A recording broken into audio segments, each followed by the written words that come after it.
Hey, what's up everyone? Morey Croson here, and today we're going to be breaking down the 16-meter Indoor World Championships, and we're going to start the video right now. This is the newest edition of the Performance Lab. Reach your individual goals. You don't want to just talk about straight line speed. We also want to talk about your ability to be quick. We break down your video. Let's make you into the quarterback I know you can become.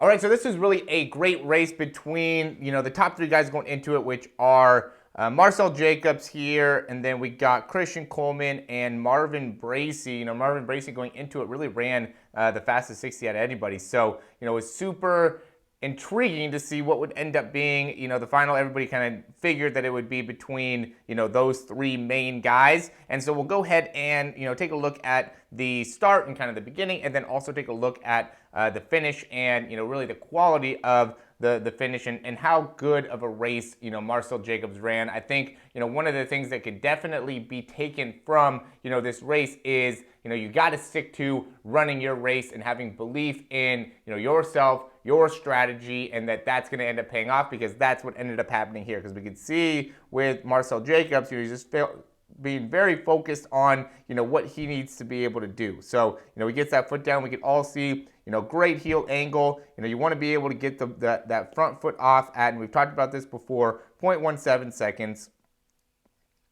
All of them are off, by that time. We're at 7:39 here, 7:3 essentially. So you're going to be sitting at about 0.16 there. Okay, in terms of foot contact time, and he's really the slowest one getting that foot off is Marcell Jacobs, right? And he got off at that 0.73. So everybody else is really quick here. You could also see, the speed at when, let's see, so Christian Coleman's pushing off, somewhere in between those. So we got 7.2, he's about down at 7.3 or off at 7.3, right? And then he's right back down on the floor by 7.8.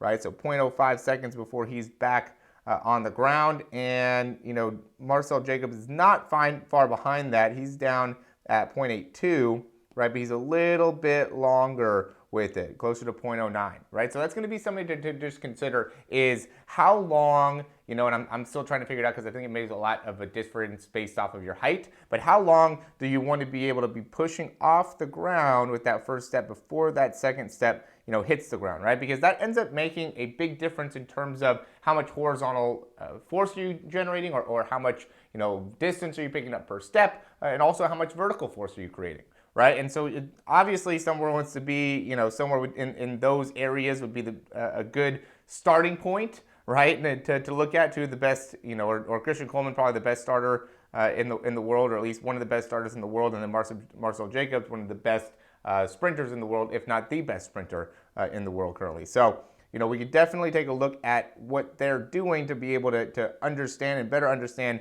what we could do overall. Now, an important thing to be able to understand here is when we are going through that kind of start, that drive phase and getting into the drive phase, taking a great consideration of the height of the knee, right? And this is where I love Marcell Jacobs, is because he has a lot of confidence being able to get that knee up to a great position, and then he's also maintaining this knee flex position, right? Because now when you get to this spot, you want to be able to pull back down underneath, so now you're landing with that foot underneath the hip.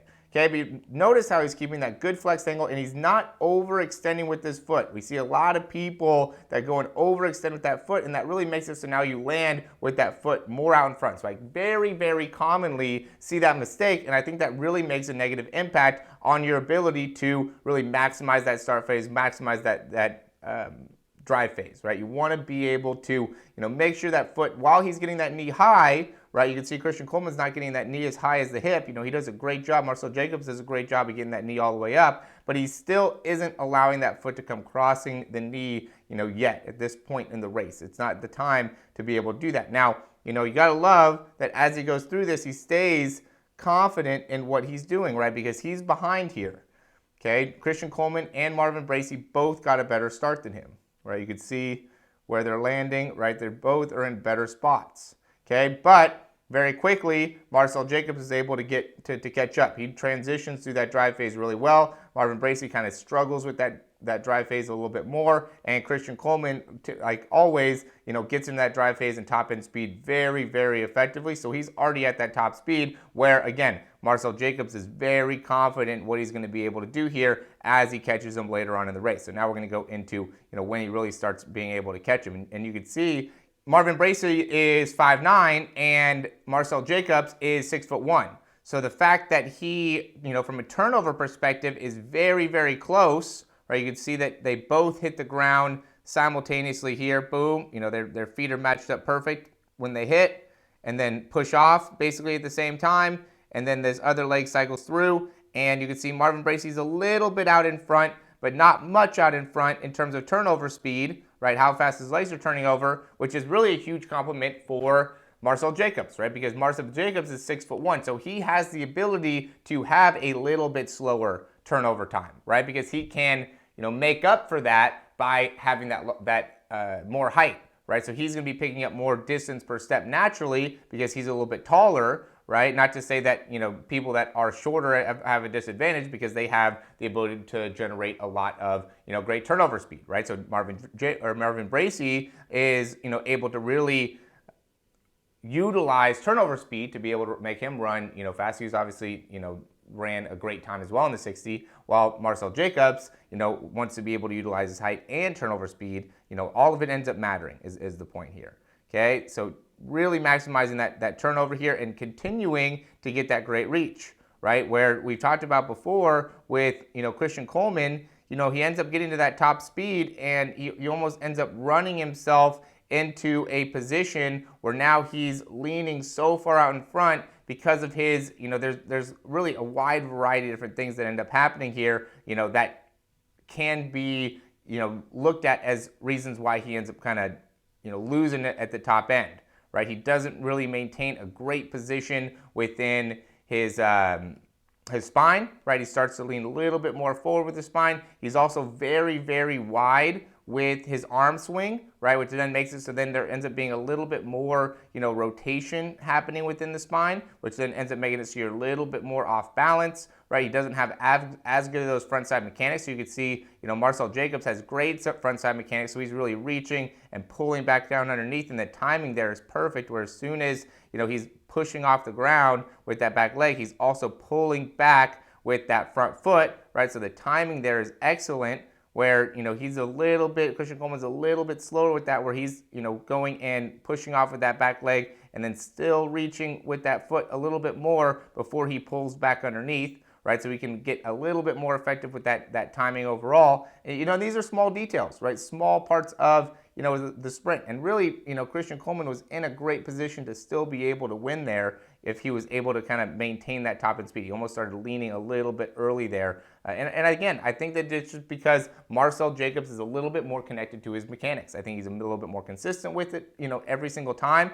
He's so consistent each time he goes out and runs. And, I think that he also, or seems to do a great job of being able to really sequence his training so he's going to be able to, perform optimally at the correct times. And so, believes a lot in himself, believes a lot in his mechanics, is going to run his race, is very focused on, his ability to continue to improve and continue to make the changes and the adaptations needed to be able to build off of, the work that he's been doing. And time again, you see the results. And so, I think that him and his team are doing it just as good as anybody right now in terms of his development, in terms of his biomechanics, in terms of the exercises, the drills, everything that they're doing. It's got to be, if not the best, one of the best, because they're getting the best results. So, super interesting to be able to really see him excel at the 100 and in the 60. Somebody that was a, long jumper is now the world champion in the 60 and the, Olympic gold medalist in the 100. So, huge credit to him, huge credit to his team.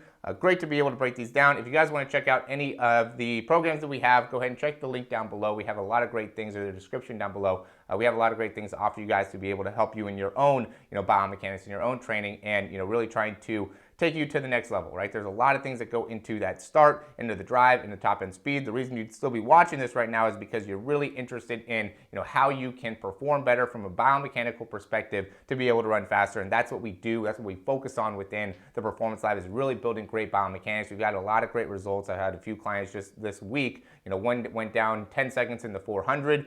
year over year, and another one who just broke his school record for the 200 and the 400. And that's just by focusing on top end speed. That's not built by trying to build speed endurance or anything like that. Building top end speed, working on mechanics, focusing on biomechanics. When should you have, what is the right rhythm? What is the right timing? Drilling your rhythm and timing, drilling your rhythm and timing. And, huge credit to them, right? Huge credit to Marcell Jacobs. Huge credit to even Christian Coleman and Marvin Bracey for the performances that they had, right? Because at the end of the day, you as an athlete need to decide when you're going to commit to something, when you're going to decide that this is the time that you're going to give yourself all of the resources that you need to be able to succeed. And those guys have obviously been doing it. The athletes that we have, have been dedicated to it, have been working on it, and they get the results. When you decide on a program that's going to work and put in the time, the hours, the dedication, the discipline, you're going to get the results. So I hope you guys do that. If it's with my program, great. We'll be able to get you results. I have no doubt about that. But just make that something that you decide to do in 2022, and that would be a huge benefit for yourself. So I hope you decide to do that. If it's with our program, that's great. Check the description, but just do it in general. I think it's a huge service to you. And worst thing that happens is you just get to learn a little bit more about you and be able to improve and adapt from there. So as always, if you like the information, click that thumbs up, subscribe to the channel. If you have any questions, comments, or recommendations, leave those down below. Those subscriptions really help. So I hopefully, if you're still watching again, if you haven't subscribed, go ahead and do that. That really helps us out a ton. And thanks for watching. We'll talk to you soon.